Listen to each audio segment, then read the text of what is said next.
दोस्तों नमस्कार आदाब। दोस्तों आज मैं आपके सामने डॉक्टर रियाज सैफ़ी, चीफ एडिटर पैगाम सियासत। दोस्तों आप सबको पता है कि इलेक्शन का दौर चल रहा है। अब तक देश में 3 चरण का चुनाव हो चुका है और ये तीनों चरण जो है आप सब लोगों ने भी देखा होगा, मीडिया की खबरें भी देखी होंगी और जो लोग ज़मीन पे काम कर रहे हैं उनको पता भी होगा कि जनता का जो है क्या रुख है। तो तीनों चरण जो भाजपा के लिए बहुत परेशानी देने वाले हैं। बीजेपी का जो तीनों चरण में जो सीटों का टारगेट था वो पूरा होता दिखाई नहीं दे रहा। 400 पार का जो बीजेपी का नारा था वो टाइम पे हो चुका है, क्योंकि इस चुनाव को जनता लड़ रही है। विपक्ष भी नहीं लड़ रहा, जनता खुद इस चुनाव को लड़ रही है, क्योंकि पिछले 10 साल में जनता जान चुकी है कि हमारे साथ क्या क्या खेला हुआ है। महंगाई, बेरोजगारी, भ्रष्टाचार और आए दिन पेपर लीक। अभी कल नीट का भी पेपर लीक हो गया। तो युवाओं के साथ खिलवाड़ होता जा रहा है। उधर अग्निवीर एक योजना लाके युवाओं के साथ खिलवाड़ किया, किसानों के साथ खिलवाड़ किया, मजदूरों के साथ खिलवाड़ किया जा रहा है। लोग काफ़ी परेशान हैं, भुखमरी के कगार पे लोग। 5 किलो राशन पे कब तक आखिर जिंदा रहेंगे लोग। अब लोगों ने ये तय कर लिया है कि 5 किलो राशन नहीं चाहिए, हमें काम चाहिए, नौकरी चाहिए। बेरोजगारी से जूझते जूझते लोग परेशान हो चुके हैं। लोगों की समझ में आया तो, लेकिन लेट आया और चुनाव आते आते लोग समझ गए कि जब 10 साल में कुछ नहीं हो पाया तो आगे क्या होगा। अब लोग कहने लगे हैं कि जी मोदी जी की जितनी भी गारंटी है सब फर्जी गारंटी है। आज कुछ कहेंगे लेकिन होगा कुछ नहीं। अगर मोदी जी तीसरी बार भी प्रधानमंत्री बन गए तो होने वाला कुछ नहीं है महंगाई के सिवा। तो दोस्तों आप सब देख रहे हैं इलेक्शन में क्या चल रहा है। जनता जो है उब चुकी है, परेशान हो चुकी है और किसी भी हालत में जो है जनता जो है सरकार बदलने का मूड बना चुकी है। आजकल भाजपा के जो नेता भी दबी जुबान से जो है कहने लगे हैं, दबी जुबान में कहने लगे हैं कि हम जा रहे हैं, सरकार जा रही है हमारी।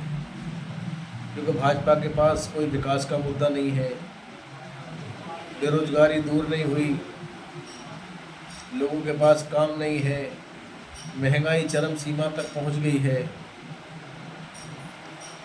क्या करे गरीब। जो धन्ना सेठ हैं, जो भाजपा के दोस्त हैं, अडानी अंबानी, आज मोदी जी ने उनको भी भ्रष्टाचारी बना दिया। जिस अडानी अंबानी को पिछले 5 साल से राहुल गांधी सारी कहानी अडानी अंबानी की बता रहे हैं कि देश में क्या क्या किया है इन लोगों ने। सारे देश को जो अडानी अंबानी को बेच दिया गया, देश के पावर प्रोजेक्ट बेच दिए गए, हवाई अड्डे बेच दिए गए और बहुत सारे संस्थान जो है अडानी अंबानी के हवाले कर दिए गए। तो आज मोदी जी इतना जो है बौखला गए हैं, मोदी जी को डर सताने लगा है कि कहीं चुनाव ना हार जाए हम। उसी डर की वजह से कुछ भी कह रहे हैं। कभी हिंदू मुस्लिम की बात करेंगे, कभी भैंसों की बात करेंगे कि जिस पर 2 भैंसें, एक भैंस कांग्रेस ले जाएगी, मुसलमानों को दे देगी। कल का एक उनका बयान था कि जब 2 साइकिल है तो एक साइकिल कांग्रेस ले लेगी, अगर आपके पास 2 साइकिल है तो। ये कौन सा बयान है? क्या आपके पास विकास के मुद्दे पर कुछ नहीं है? कोई और मुद्दा नहीं है आपके पास हिंदू मुस्लिम के अलावा, पाकिस्तान के अलावा? अभी मैं कल सुन रहा था क्रिकेट में भी हिंदू मुस्लिम कर दिया मोदी जी ने। क्रिकेट में किसी भी मुसलमान को जो है क्रिकेट टीम में नहीं होने देंगे, किसी भी हालत में आरक्षण नहीं मिलने देंगे मुसलमानों को। कांग्रेस की सरकार आ जाएगी तो क्रिकेट में मुसलमान भर्ती हो जाएंगे। अभी जबकि पिछले हफ्ते अमरोहा में मोदी जी मोहम्मद शमी की बहुत तारीफ करके आए। मोहम्मद शमी भी तो मुसलमान हैं। ये दोगलापन क्यों मोदी जी? आखिर कब तक देश की जनता को बेवकूफ़ बनाओगे? राम मंदिर पर बाबरी ताला लगवा देंगे अगर कांग्रेस की सरकार आ जाएगी, राम मंदिर पर बाबरी ताला लग जाएगा। तो ये कौन सा भाषण है? तो देश सब जानना है, देश की जनता सब जानती है, ये पब्लिक है सब जानती है। बदलाव का दौर चल रहा है और जहाँ तक हमने बहुत गहराई तक ज़मीन पर देखा है इस चुनाव में 3 चरण में कि जनता बदलाव चाह रही है। जनता ने प्रत्याशी के बिना मांगे वोट दिया है। प्रत्याशी को पता भी नहीं है किस किस समाज का वोट मिल रहा है मुझे, चाहे वो ब्राह्मण समाज हो, चाहे ठाकुर समाज हो, चाहे दलित समाज हो, अल्पसंख्यक हो, पिछड़ा वर्ग के हो। लोगों ने देश को और देश के संविधान को बचाने के लिए, लोकतंत्र को बचाने के लिए वोट देने का काम किया है। हालांकि इलेक्शन कमीशन आंख बंद करके, कान बंद करके बिल्कुल चुप बैठा है। जितनी भी शिकायतें विपक्ष भेज रहा है, इलेक्शन कमीशन सुनने को तैयार ही नहीं। अभी कल संभल में चुनाव हुआ था 7 तारीख को। पुलिस प्रशासन का रवैया देखा होगा सभी लोगों ने। जहां मुस्लिम बस्तियां थी, जहां मुस्लिम पोलिंग बूथ थे, वहां वोट नहीं डालने दिया जा रहा। आधार कार्ड, पहचान पत्र फाड़ दिए जा रहे हैं। पुलिस प्रशासन ने जो लोगों को पोलिंग बूथ से दौड़ा कर भगाया। जियाउर रहमान वर्ग जो कि विधायक हैं, जो कि सांसद का चुनाव लड़ रहे हैं, उनके साथ भी जो है बदतमीजी की गई। ये सब क्या है? इतनी बौखलाहट क्यों? इतनी बौखलाहट का जो सीधा मकसद है कि साहेब के पैर उखड़ चुके हैं, उनको दिखाई देने लगा है कि जनता जो है एक तरफा मेरे खिलाफ वोट कर रही है। जो जादू था 2014 में, 2019 में साहेब का, वो ख़त्म हो चुका है। क्योंकि ये जादू हमेशा नहीं रहता।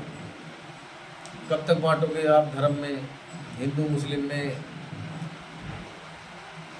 भारत का मुसलमान देशभक्त है। वो चाहता है देश में सेकुलर सरकार हो, हिंदू मुस्लिम एकता और भाईचारे की सरकार हो। उसका मकसद ये नहीं है कि आपसी भाईचारा ख़त्म हो, आपस में नाइत्तेफाकी हो। आज भी हमारे गांव देहात से लेकर शहर तक हिंदू मुस्लिम एकता की बात करते हैं। बहुत सारे लोग हमारे दोस्त भी हैं, हम भी उनके साथ रहना सहना है, आना जाना है। तो इस संस्कृति को, जो देश की संस्कृति है, इसको कोई ख़त्म नहीं कर सकता और इस संविधान को भी ख़त्म नहीं कर सकता। पहली बार तो 10 साल में दलित जागा है, दलित के दिमाग में ये आई है कि ये तो संविधान ही ख़त्म कर देंगे। जब हमारा संविधान ही नहीं रहेगा तो आरक्षण ख़त्म हो जाएगा। आरक्षण को बचाना है, लोकतंत्र को बचाना है, तो किसी भी हालत में जो है इनसे छुटकारा पाना होगा। दोस्तों, मैं आगे भी आपके सामने आता रहूँगा। ये पैगाम सियासत न्यूज़ चैनल है हमारा, अभी शुरुआत हुई है। बहुत जल्दी जो है इसको बढ़ाने का काम करेंगे। मैं डॉक्टर रियाज सैफी, प्रधान संपादक, पैगाम सियासत न्यूज़। इसी के साथ आप लोग सब लोगों से इजाज़त लेता हूँ। नमस्कार, आदाब।